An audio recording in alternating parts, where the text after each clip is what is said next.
بھارت کی بات کی جائے تو 140 دن سے کشمیر پر ظلم و بربریت جاری رکھی ہے۔ پاکستان کو جو ہے دہشت گرد اسٹیٹ ڈکلیئر کرتا ہے اور خود جو ہے ہائبریڈ وار موڈ میں بھی نظر آتا ہے۔ گزشتہ دن جو اس نے سویلین کو ٹارگٹ کیا ہے، یہ چیز ہمیں جنگ کے دوران بھی نہیں ملتی ہے۔ الٹا پاکستان پر بہتان لگایا جا رہا ہے، تو یہ تو مصداق چور مچائے شور والی ہو گئی۔ اسی پر بات کریں گے، میرے ساتھ ڈاکٹر فاروق سلیم موجود ہیں، ایاز امیر، آپ دونوں کو السلام علیکم۔ ایاز صاحب، بھارت کو تو وتیرہ ہمیشہ سے یہی رہا ہے۔ دیکھیں، ان کی اگر میڈیا کی بس میں ہو بات، تو وہ تو آج شام کو جنگ چھیڑ دیں۔ اور ان کا جو ہم بھی کئی ٹی وی پروگرامز پہ وہاں پہ گئے ہیں، جو ان کا ایک انداز ہوتا ہے، جو ان کا بھڑکانے کی بات ہوتی ہے، کشیدگی تو پہلے سے ہی ہوتی ہے، ٹینشن ہوتی ہے، لیکن ان کے آپ ٹی وی چینلز کو سنیں، اور خاص طور پہ ان کے کئی اینکرز ہیں جنہوں نے بہت شہرت پائی ہے ہندوستان میں، وہ تو ایسے لگتا ہے کہ جیسے بالکل وہ جنگ چھیڑنے کے شاید فیصلہ بھی انہوں نے ہی کرنا ہے، اور جنگ کا ڈکلیریشن جو ہے انہوں نے کرنا ہے، اور اس سے یہ جو ہے حالات جو ہیں، اور ایک وہ جو ہے وار ہسٹیریا اور ایک بالکل فرینزی کی کیفیت جو ہے وہاں پہ وہ وپ اپ کرتے ہیں۔ ہم تو یہاں پہ خوش قسمت ہیں پاکستان میں کہ ہمارے اندرونی معاملات اتنے ہوتے ہیں کہ ٹی وی چینلز کو کچھ نہ کچھ ملتا رہتا ہے، لیکن ان کے لیے پاکستان کا مسئلہ اور یہ ایل او سی پہ اور یہ جو ہے، یہ بس ایک ہے کہ ہاتھ میں چیز آئی اور اس کو پھر وہ بڑھا کے وہ پیش کرتے ہیں۔ صاحب، یہ روایت نہیں ہوا کرتی تھی انڈیا میں، یہ مودی سرکار کے آنے کے بعد جو جذباتیت نظر آنے لگی ہے، جو جارحانہ انداز نظر آنے لگا ان کے اینکرز کا، اور پھر جو جتنا زیادہ جارحانہ ہوتا ہے اتنا زیادہ پاپولر بھی ہونے لگتا ہے دیکھنے والوں کی نظر میں۔ بالکل ایسی بات ہے۔ یہ پہلے بھی پاکستان کے بارے میں جو ینگر جنریشن ہے، ان میں لا علمی، اگنورنس بھی بہت ہے۔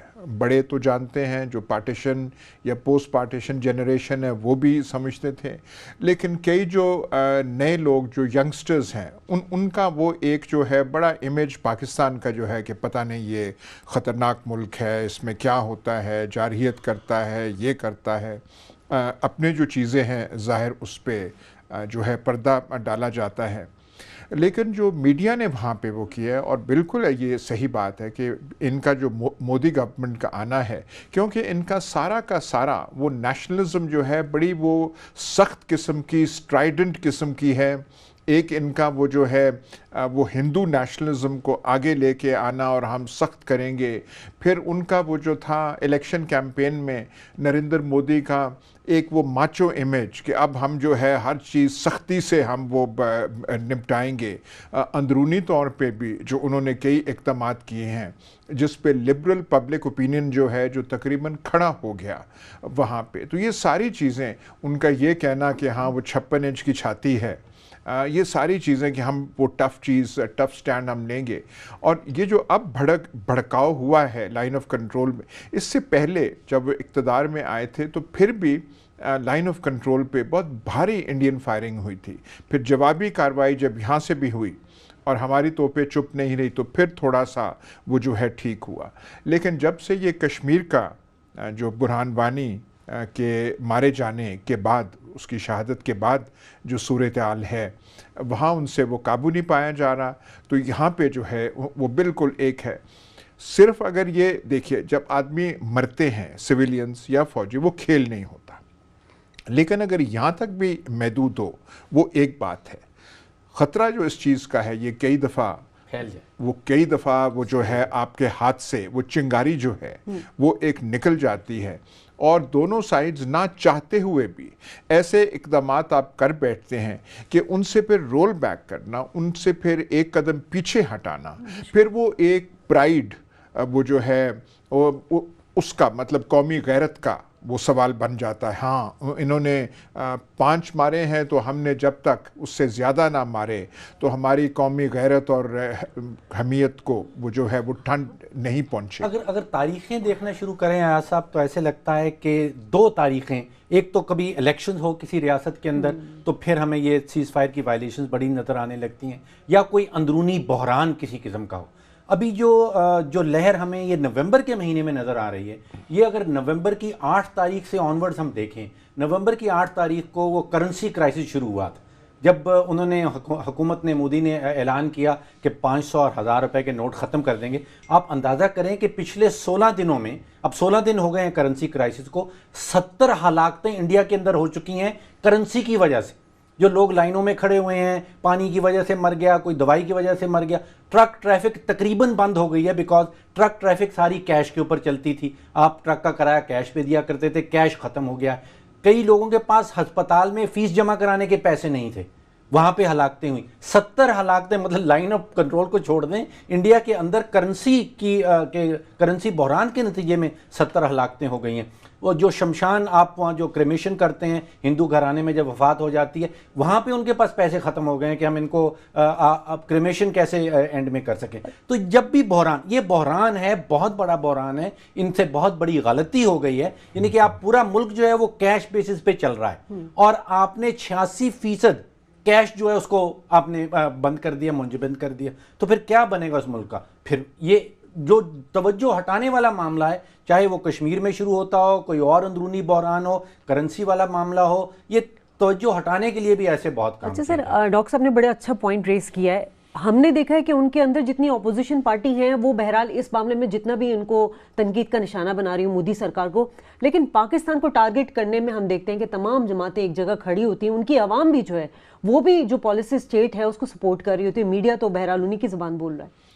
بالکل، یہ آپ ٹھیک کہہ رہی ہیں۔ دیکھیے، فارن پالیسی ایشوز پہ آپ یوں کہیے کہ انڈیا کی یہ ایک اچھی چیز ہے کہ اس میں بالکل اتفاق رائے پایا جاتا ہے، اور جب کوئی وہ جو ہے ڈھول پیٹتے ہیں تو اس میں سارے شامل ہوتے ہیں، اور اب وہاں پہ کوئی ریسٹریننگ آواز جو ہے کہ بھئی ایسے نہ کریں، تھوڑا رک جائیں، وہ جو ہے ناپید ہو جاتی ہے۔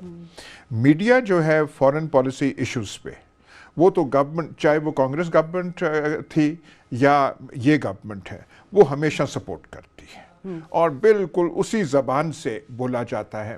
ہمارا کیونکہ ایکسپیرینس ڈیفرنٹ رہا ہے، ہمارا مارشل لاز کا رہا ہے، ملٹری گورنمنٹس کا رہا ہے، یہاں پہ ڈائسنٹ جو ہے اس کو ایک اور درجہ دیا جاتا ہے، اور نظروں سے دیکھا جاتا ہے کہ یہ ایک آنریبل چیز ہے، اچھی چیز ہے۔ تو ہم اس میں پاکستان میں فارن پالیسی ایشوز پہ بھی، ڈیفنس ایشوز پہ بھی، وہ ڈائسنٹ جو ہے متبادل اور اختلافی آوازیں اور لکھنا جو ہے، مضامین جو ہیں، ٹیلی ویژن پہ بولنا بھی جو ہے، وہ سامنے آ جاتا ہے، جو آپ کو ہندوستانی میڈیا میں نہیں ملے گا۔ لیکن انڈیا کی خارجہ پالیسی ہو جائے، اس کی ڈیفنس پالیسی ہو جائے، اب انڈیا کے 6 ہمسایہ ممالک ہیں، اس میں آپ دیکھ لیجیے بنگلہ دیش، بھوٹان، برما، چائنا، نیپال اور پاکستان۔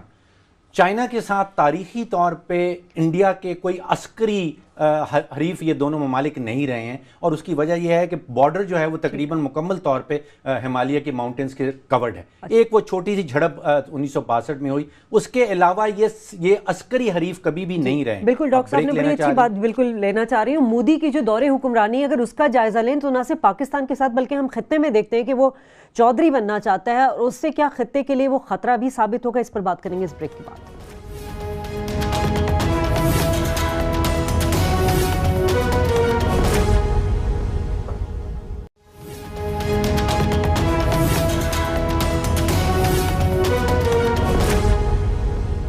ویلکم بیک ناظرین، اور مودی سرکار کی حکمرانی پر ہم بات کریں، نہ صرف پاکستان کو ٹارگٹ کیا جا رہا ہے، اس کی وجہ بھی یہ ہے کہ کشمیر سے جو وہاں پہ تحریک چلائی جا رہی ہے، اور جو ظلم و بربریت کی انتہا ہے، اس سے توجہ ہٹائی جا رہی ہے۔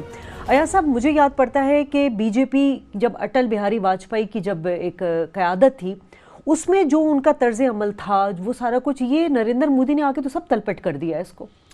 دیکھیے، وہ بھی شروع جو تھے، جب آپ کو یاد ہوگا کہ اٹل بہاری واجپئی لاہور بھی آئے تھے، لیکن پھر اب فروری میں وہ آئے تھے، اور اس وقت وہ کارگل کی مہم جوئی جو ہے در پردہ جاری تھی، اور اس میں مدعو کر رہے تھے، مل رہے تھے نواز شریف، اور جو ہے یہ صرف پتہ تھا جنرل مشرف کو اور 1-2 اور آدمیوں کے، ہم وہ در پردہ کیا چیز کر رہے ہیں۔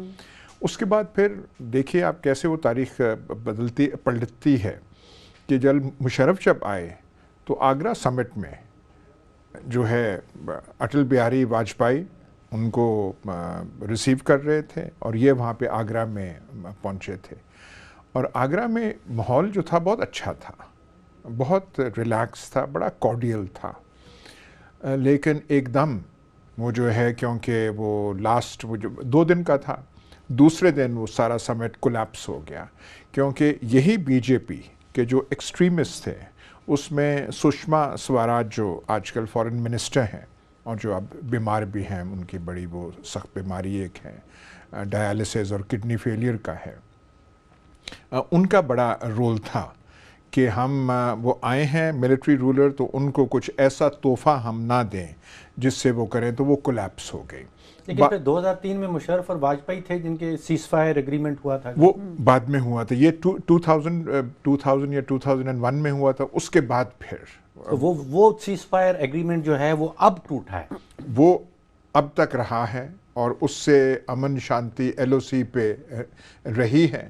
لیکن کشمیر کی کشیدہ صورتحال اندرونی مقبوضہ کشمیر کی، اس کی وجہ سے یہ سارا جو ہے خرابت اور یہ جو ہے اس کا پھیلاؤ ہوا ہے. اچھا، جس وقت کی آپ بات کر رہے ہیں آصف، اس وقت $8-10 بلین ڈیفنس بجٹ ہوا کرتا تھا انڈیا کا، جو اب بڑھ کے $50 ارب تک پہنچ گیا ہے، اور India one of the largest buyers of conventional weaponry بن گیا ہے دنیا بھر میں. اور اب اس نے مودی سرکار نے کوئی $100 ارب کی اماؤنٹ ایلوکیٹ کی ہے کہ اور اسلحہ خریدنا ہے. اب میں جب سوچتا ہوں اور اس کے ہمسایہ ممالک کو دیکھتا ہوں، اب اگر انڈین آرمی نے 7,000 ٹینک اکٹھے کر رکھے ہیں تو وہ ٹینک کہیں بھوتان کے اوپر تو چڑھنے نہیں ہیں، وہ بنگلہ دیش پہ بھی نہیں چڑھنے، وہ برما پہ بھی نہیں چڑھنے، چائنا وہ جا نہیں سکتے ہیں بیکاز پہاڑیاں ہیں. تو وہ پھر کس لیے اکٹھے کر رکھے ہیں انہوں نے، کس ملک کے لیے اکٹھے کر رکھے ہیں؟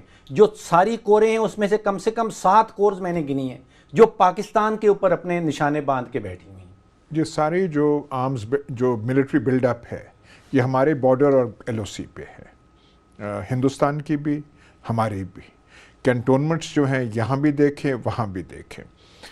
جب جنرل کیانی سے کہا جاتا تھا کہ امن ہونا چاہیے، یہ ہونا چاہیے، تو وہ ایک جواب دیا کرتے تھے، میں نے ان کی باتیں نہیں سننی، میں نے ان کی کیپیبلٹی اور ڈپلائمنٹ، فوج تو یہی سنیں کہ میں نے وہ دیکھنا ہے. وہ اگر کہیں کہ جی ہم امن چاہتے ہیں، یہ چاہتے ہیں، پر ان کے ساری کینٹونمنٹس یہاں ہوں، ان کا بلڈ اپ یہاں ہوں، ان کے ٹینکس یہاں ہوں، تو میں نے اس چیز کو دیکھنا ہے. اس کا مؤثر جواب جو ہے وہ ہماری ملٹریز سے نہیں آتا. ہماری بھی بلڈ اپ جو اب تو ہمارا یہ ہے کہ بڑا مطلب بہت بھاری طریقے سے پاکستان آرمی ویسٹرن فرنٹ پہ بھی ڈپلائڈ ہے. ہمارے کوئی تقریباً 1/3 سے زیادہ جو فوج ہے وہ فاٹا میں اور بلوچستان میں کم، لیکن فاٹا میں زیادہ ہے. فاٹا میں تو ایکچوئل یونٹس بیٹل کی حالت میں جو وہاں پہ ڈپلائڈ ہے. تو یہ بڑا مشکل صورتحال ہے. پاکستان جو ہے خامخواہ ایڈونچرزم جو ہم پہ الزام وہ لگا رہے ہیں ہندوستانی، خاص طور پہ ان کے میڈیا کا، کہ پاکستان ایڈونچرزم کر رہے ہیں. ہم تو ایڈونچرزم افورڈ ہی نہیں کر سکتے. ہمارے 2-2.5 لاکھ فوجی وہاں پہ ہیں، ہمارا اتنا لمبا بارڈر ہے، ہمارا بجٹ اتنا بڑا نہیں ہے جتنا کہ ان کا ہے.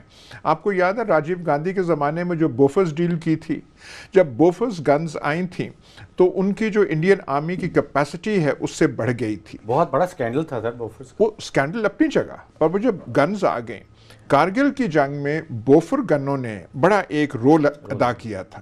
اب انڈیا جو ہے ایک بہت بڑی ہاوٹزر ڈیل، ہاوٹزر ایک قسم کا وہ توپ ہوتی ہے، وہ کر رہی ہے امریکہ سے. $737 ملین کی وہ ڈیل ہے، اور امریکہ نے ایک بنایا 155 ملی میٹرز کے وہ ہاوٹزر ہیں، لیکن لائٹ ہیں، وہ ڈپلائبل ایزی ہے، منوربلٹی ان میں زیادہ ہے.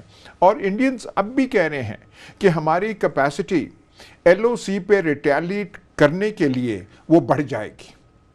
تو یہ سارا اسلحہ کس کے لیے اکٹھا کیا جا رہا ہے؟ سب کا رخ تو پاکستان کی طرف سے ہی ہے. پچھلے موجودہ جو لہر ہے وہ نظر آتی ہے کہ 8 جولائی وہ برہان کی شہادت کے فوراً بعد سے یہ سارا معاملہ شروع ہوا ہے. اس کے فوراً بعد جو مہینے گزرے ہیں اس پہ لائن آف کنٹرول پہ آج سب کوئی 301 دفعہ خلاف ورزیاں ہو چکی ہیں. ورکنگ باؤنڈری پہ 38 دفعہ وہ ہو چکا ہے. یہ بڑی یونیک چیز ہے پاکستان اور انڈیا کے درمیان میں کہ 3 ڈفرنٹ قسم کے بارڈرز ہیں. ایک تو آزاد کشمیر اور مقبوضہ کشمیر کے درمیان لائن آف کنٹرول کہلاتی ہے, پھر نیچے سیالکوٹ تک جو آتا ہے وہ ورکنگ باؤنڈری ہے, اور پھر ہمارے 4 صوبے اور انڈین ریاستوں کے درمیان میں جو انٹرنیشنلی ریکگنائز انٹرنیشنل بارڈر ہے. تو ورکنگ باؤنڈری پہ بھی خلاف ورزیاں ہو رہی ہیں, لائن آف کنٹرول پہ بھی خلاف ورزیاں ہو رہی ہیں.